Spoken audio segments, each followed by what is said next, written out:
Донесен е планот за едукација и тренинг на судската полиција, но од независниот синдикат велат дека е бадиела, бидејќи немаат ниту опрема, ниту униформа, за да си ги извршуваат своите работни задачи. Сметаат дека безбедноста на судовите во земјава е на катастрофално ниво.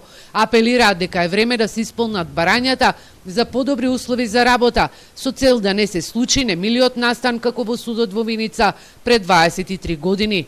Таму е наведено дека треба да имаме обука и со оружје, автоматско, друго оружје, скенери, магнетни врати и такви работи, а ние имаме во судовите проблем.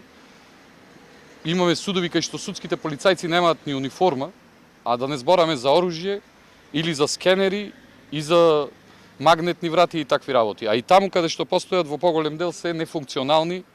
Литовски алармира дека 183 судски полицајци немаат универзални униформи, бидејќи на 12 години не им се набавени од страна на Министерството за правда.